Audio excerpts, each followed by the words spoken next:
आज हम एक बेहद दुखद बल्कि मैं कहूंगा एक झकझोर देने वाली खबर पर थोड़ी गहराई से बात करेंगे। ये खबर है हरियाणा की एक बहुत प्रतिभाशाली टेनिस खिलाड़ी राधिका यादव की दुखद मृत्यु की। हमारे पास ना कई न्यूज़ सोर्सेज से जानकारी आई हैं इस पर, जो इस घटना के अलग अलग पहलुओं पर थोड़ी रोशनी डालती हैं। हमारा मकसद बस ये है कि इन सोर्सेज से जो भी जानकारी मिली है उसको समझें कि असल में हुआ क्या, पुलिस की जांच में क्या निकल रहा है और इस दर्दनाक घटना के पीछे वजह क्या हो सकती हैं। एक बात साफ कर दें, हम यहाँ सिर्फ जो जानकारी उपलब्ध है उसी के आधार पर बात कर रहे हैं, कोई अपना निष्कर्ष नहीं दे रहे। हाँ, ये वाकई में बहुत विचलित करने वाली घटना है, और खासकर इसलिए कि आरोप परिवार के ही सदस्य पर है, पिता पर। ऐसे मामले अक्सर बहुत जटिल होते हैं, कई परतें होती हैं इनमें। तो चलिए, जो तथ्य सामने आए हैं उन्हें निष्पक्ष होकर देखते हैं।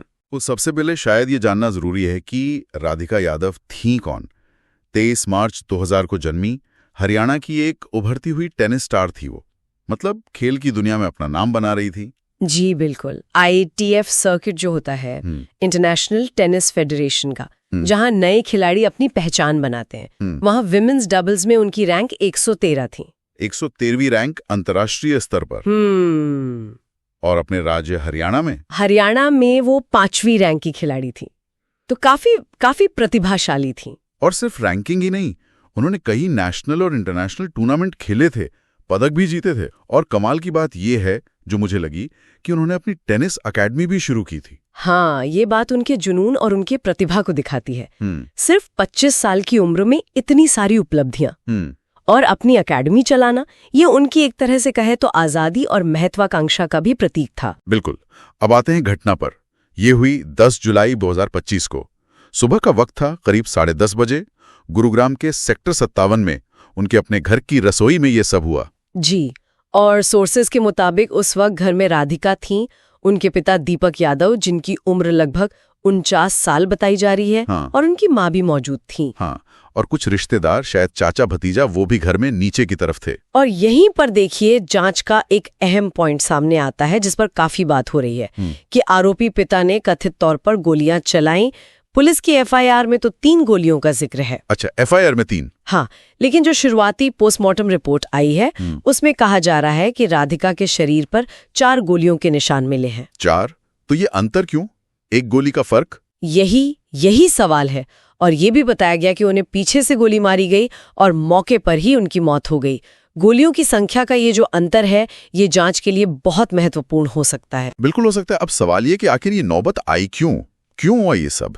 पुलिस और परिवार के जो शुरुआती बयान आए हैं, मतलब जो हमारे सोर्सेज में छपा है, उससे क्या पता चलता है? उससे ये लग रहा है कि पिछले कोई 15 दिनों से पिता और बेटी के बीच तनाव चल रहा था, खिंचाव था। और इस तनाव का जो मुख्य कारण था वो राधिका के टेनिस अकेडमी और उनकी आर्थिक सफलता से जुड़ा था। अच्छा, मतलब अकेडमी और पैसा? हाँ, सोर्सेज में इस बात का जिक्र है कि पिता शायद इस बात से परेशान थे कि गांव और मोहल्ले के लोग उन्हें ताने मारते थे, कहते थे कि वो बेटी की कमाई खा रहे हैं।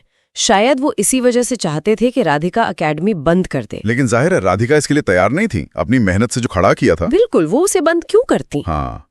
अच्छा, एक बात और, शुरू में कुछ अटकलें ये भी थीं, कुछ मीडिया रिपोर्ट्स में आया था कि शायद राधिका के इंस्टाग्राम रील्स वजह थी। हाँ, ये बात भी आई थी, लेकिन पुलिस ने फिलहाल इसे खारिज किया है। पुलिस का कहना है कि जो मुख्य विवाद था वो अकेडमी और राधिका की आर्थिक आजादी को लेकर ही था। हो सकता है सोशल मीडिया का पहलू रहा हो, पर शायद वो मुख्य मुद्दा नहीं था। असल मुद्दे शायद वो आर्थिक और नियंत्रण वाली ही थे। कई बार ऐसा होता है, असली वजह सामाजिक धारणाओं के पीछे छिप जाती हैं। सही कहा। अच्छा, घटना के बाद क्या हुआ? पिता का क्या रोल रहा? ये भी काफी चौंकाने वाला है। पिता दीपक यादव ने खबरों के मुताबिक खुद पुलिस स्टेशन जाकर अपना जुर्म कबूल किया। खुद गए वो? जी, जिसके बाद उन्हें गिरफ्तार कर लिया गया। उनकी लाइसेंसी 32 बोर रिवॉल्वर भी पुलिस ने जब्त कर ली है।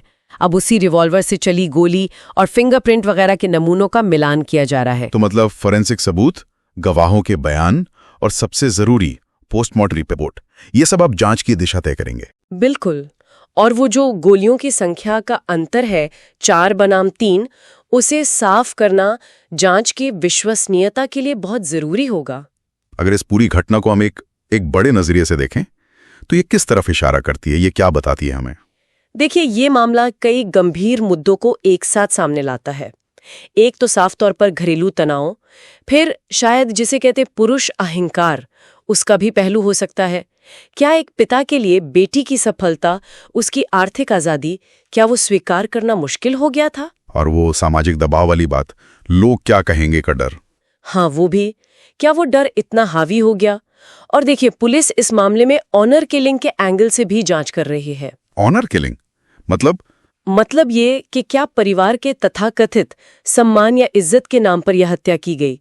शायद बेटी की जीवन शैली या उसकी बढ़ती हुई आजादी पिता को मंजूर नहीं थी। ये सब जांच के बिंदु हैं। ये सारे सवाल बहुत बहुत गंभीर हैं। राधिका यादव का जीवन कितनी संभावनाओं से भरा था। एक खिलाड़ी, एक कोच, एक उद्यमी बनने की राह पर थी वो। बिल्कुल। लेकिन ऐसा लगता है कि ये पारिवारिक तनाव, सामाजिक दबाव और शायद जिसे हम सम्मान या इज्जत समझते हैं, उसकी गलत धारणाओं ने सब कुछ खत्म कर दिया। बिल्कुल। हाँ, आगे की जांच शायद घरेलू हिंसा की उन परतों को भी खोलेगी जो अक्सर बंद दरवाजों के पीछे ही रह जाती हैं। पिता पुत्री के बीच का रिश्ता कितना जटिल था, समाज का, आर्थिक दबावों का उसमें क्या रोल था, ये सब सामने आना बहुत जरूरी है। और जैसा हमने पहले कहा, न्याय के लिए जरूरी है कि पोस्टमार्टम के जो तथ्य हैं उन पर आधारित एक निष्पक्ष और पारदर्शी जांच हो। सही कहा।